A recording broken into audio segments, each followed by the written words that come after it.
അഭിഷേക മന്ന എന്ന വചന സന്ദേശത്തിലേക്ക് എല്ലാവർക്കും സ്വാഗതം. ഇന്ന് ചിന്തയ്ക്ക് ആധാരമായ ദൈവവചനം അപ്പോസ്തല പ്രവർത്തനം 4-ാം അധ്യായത്തിൽ 32 മുതലുള്ള വചനഭാഗത്ത് വിശ്വസിച്ചവരുടെ കൂട്ടം ഏക ഹൃദയവും ഏക മനസ്സും ഉള്ളവരായിരുന്നു. യേശുക്രിസ്തുവിൽ വിശ്വസിക്കുമ്പോൾ നമ്മുടെ ജീവിതത്തിൽ കടന്നു വരുന്ന ഏറ്റവും വലിയ പ്രത്യേകതയാണ് ഏക മനസ്സ്, ഏക ഹൃദയം, സ്വാർത്ഥതയില്ലാത്ത ദൈവസ്നേഹത്തിൻ്റെ ഒരു കൂട്ടായ്മ, സ്വാർത്ഥതയില്ലാത്ത മനസ്സിൻ്റെ ഒരു ഉടമ. ഇങ്ങനെയുണ്ടെങ്കിൽ എന്നാ പ്രത്യേകത? നമ്മുടെ മുമ്പിൽ വേദനിക്കുന്ന മനുഷ്യനെ, വേദനകളെ കാണാൻ നമുക്ക് കഴിയും. നമ്മുടെ മുമ്പിൽ രോഗികളായിരിക്കുന്നവരെ നമുക്ക് കാണാനും പ്രാർത്ഥിക്കാനൊക്കെ കഴിയും. ഏക മനസ്സുള്ള ഒരു കൂട്ടായ്മ, എല്ലാവരെയും കർത്താവിൽ ഒന്നായി കാണാനുള്ള ഒരു ഭാഗ്യം നമുക്ക് കിട്ടും. അതുകൊണ്ടാണ് കർത്താവ് പറഞ്ഞത്, ദൈവമായ കർത്താവിനെ നീ പൂർണ്ണ ഹൃദയത്തോടും പൂർണ്ണ മനസ്സോടും പൂർണ്ണ ആത്മാവോടും പൂർണ്ണ ശക്തിയോടും കൂടെ സ്നേഹിക്കണം. പൂർണ്ണ ഹൃദയവും പൂർണ്ണ ശക്തിയും പൂർണ്ണ ആത്മാവും നമ്മുടെ അകത്ത് വെളിപ്പെടാൻ ഇടവരും. അപ്പോസ്തലന്മാരെല്ലാവരും ഒന്നിച്ചാണ്, ഒരു മനസ്സോടെയാണ് കൂടി പ്രാർത്ഥിക്കുന്നത്. അവർ ഏക മനസ്സോടെ ഒന്നിച്ച് സോളമന്റെ മണ്ഡപത്തിൽ ഒന്നിച്ചിരുന്ന് പ്രാർത്ഥിക്കുക. ആ പ്രാർത്ഥനയിലാണ് പരിശുദ്ധാത്മാവ് അവരുടെ മേൽ കടന്നു വരുന്നത്.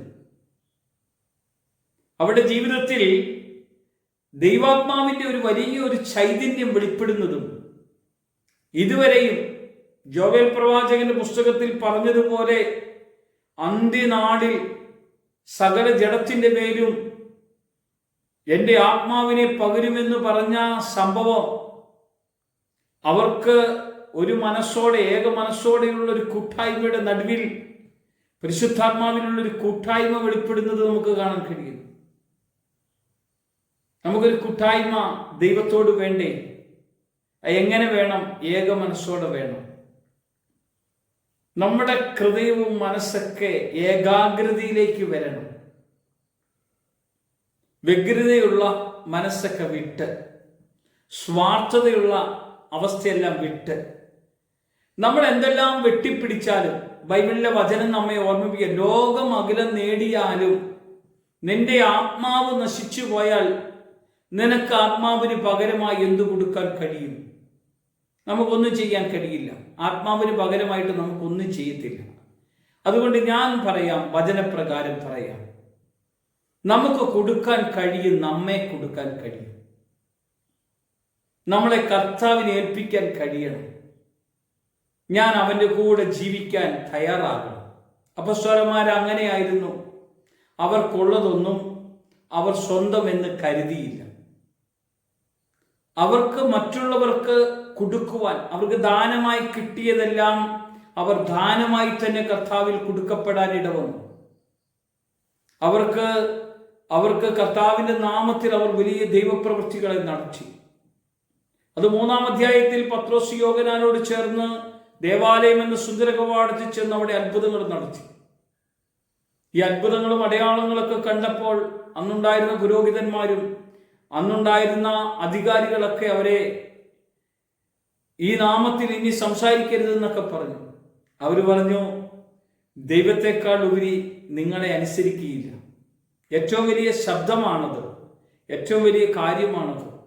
നമ്മൾ കർത്താവിൻ്റെ കൂടെ ഇന്ന് പ്രഭാതത്തിലായിരിക്കാൻ കഴിഞ്ഞെങ്കിൽ, അവൻ്റെ കൂട്ടായ്മയിൽ ഒന്നായിരിക്കാൻ കർത്താവ് എന്നെ ബലപ്പെടുത്തണം. നമുക്ക് പ്രാർത്ഥിക്കാം, കർത്താവേ, നിന്നോട് കൂടെ ഇന്ന് നിന്റെ കൂട്ടായ്മയിൽ ഒന്നായിരിക്കുവാൻ ഏക മനസ്സും ഏക ഹൃദയത്തോടു കൂടെ ഒരു ആത്മീയ ജീവിതം ഞങ്ങൾക്ക് തന്ന് ഞങ്ങളുടെ ജീവിതത്തിലുള്ള എല്ലാ അവസ്ഥകളെയും യേശു ഏറ്റെടുത്ത് അവനോടുകൂടെ ജീവിക്കത്തക്ക വിധം അഭിഷേകത്തെ അവിടുന്ന് പകർന്നു തരണം.